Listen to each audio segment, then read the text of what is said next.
Flow. Hello traders. जो भी नए पीपल या नए लोग आ रहे हैं ट्रेडिंग की दुनिया में, मन में उनके लिए सवाल आता ही होगा कि फॉरेक्स लीगल है या इलीगल। वो जो भी लोग नए हैं उनके लिए ये जानना ज़रूरी है कि ट्रेडिंग लीगल है या इलीगल। फॉरेक्स ट्रेडिंग बेसिकली होता है, फॉरेक्स ट्रेड वर्ल्ड में सबसे ज़्यादा ट्रेड होने वाला मार्केट है। यह ट्रेडिंग इंडिया में पूरी तरह से रेगुलेटेड नहीं है। मतलब फॉरेक्स ट्रेडिंग बेसिक समझते हैं।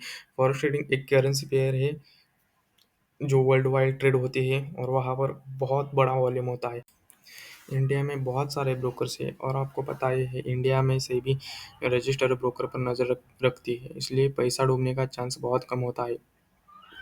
तो मैं आपका बताऊँ, अदर कंट्री के भी ब्रोकर इंडिया में आ चुके हैं और उन पर कोई रेगुलेशंस नहीं आ चुका है। इसका मतलब यह है कि जब ब्रोकर वो स्कैम करके या फ्रॉड करके आपका पैसा लेके जाता है तो इंडिया में कोई भी रेगुलेशन या कोई भी नियम नहीं आ चुका है। तो चलो जानते हैं इंडिया के बाहर के ब्रोकर्स होते हैं। आपको फेमा एक्ट के बारे में बताता हूँ।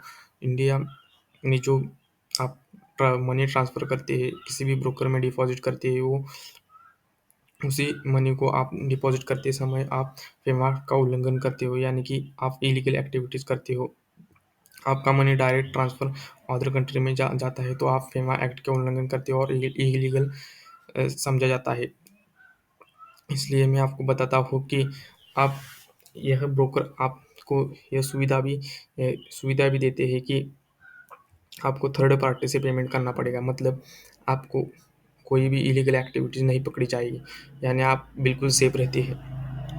यानी मैं आपको बताता हूँ कि थर्ड पर्सन यानी कोई भी ब्रोकर है, आप मनी ट्रांसफ़र इंडिया में ही करेंगे डीलर के साथ। थर्ड पर्सन यानी डीलर होता है और वो ब्रोकर होता है। आप मनी ट्रांसफ़र डिपॉजिट करते समय वो डिपॉजिट आप उस डीलर को करेंगे और मनी ट्रां डीलर वो डिपॉजिट डायरेक्ट आपके ब्रोकर के पास करेगा और आप विड्रॉ लेते समय वो डीलर ही आपको विड्रॉ देगा और इसी तरह आप नहीं पकड़े जा सकते और आप सेफ रह सकेंगे।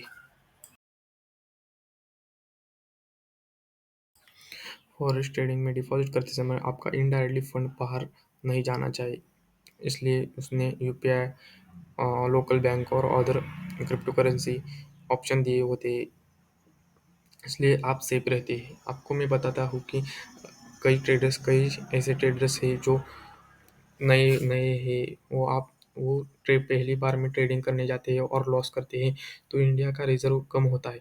मतलब लॉस मेकर्स यहाँ पर ज़्यादा होते हैं।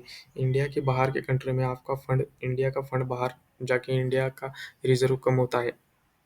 इसलिए मैं आपको बताता हूँ कि ये फंड इंडिया में बहुत सारे ट्रेडर्स हैं, उनमें से कुछ ट्रेडर्स प्रॉफिटेबल है और बहुत सारे ट्रेडर्स लॉस में करे। इसलिए मैं आपको बताता हूँ कि आपका इस इंडिया का फंड बाहर जाकर बहुत सारा फंड बाहर जाकर इंडिया का रिजर्व कम होता है, इसलिए ये अमाउंट बहुत बड़ा होता है। इसलिए आरबीआई आपको अपडेट देती रहती है कि फॉरेक्स ट्रेडिंग मत करो। इसलिए मैं आपको बताता हूँ, आरबीआई ने 74 ब्रोकर्स की लिस्ट जारी की है जो इंडिया में बैन बैन कह रही है। वो आपको लिस्ट आपको मैं इस स्क्रीन पर दिखाई दूंगा, वो आपको देखने होंगे कौन से ब्रोकर आरबीआई ने लिस्ट जारी की है। तो कुछ ब्रोकर ऐसे भी है जो वेल है, रेप्यूटेड है और रिलायबल है। उन जो और कई सारे ऐसे ब्रोकर है जो स्कैम करके भाग चुके हैं, इसलिए आरबीआई गाइडलाइन टाइम टाइम पर गाइडलाइन करती रहती है। आप एक्सपीरियंस ट्रेडर रहे तो आपको पता ही होगा कि ट्रेडर्स की लाइफ क्या होती है और आप प्रॉफिटेबल हो रहे हो तो आपको पता ही है कि फॉरेक्स मार्केट में कितना सारा पैसा है और कम अमाउंट से बहुत सारा पैसा बनाया जा सकता है। इसलिए मैं आपको सजेस्ट करूंगा कि आप एक्सपीरियंस लो और नॉलेज लेके trade low. Thanks for watching. तो मैं आपको इधर ये वीडियो ज़रा भी नॉलेजेबल लगी तो आप सब्सक्राइब करो और लाइक करो और कमेंट करो और भी ऐसे नॉलेजेबल वीडियो चाहिए तो प्लीज़ सब्सक्राइब करो। Thank you.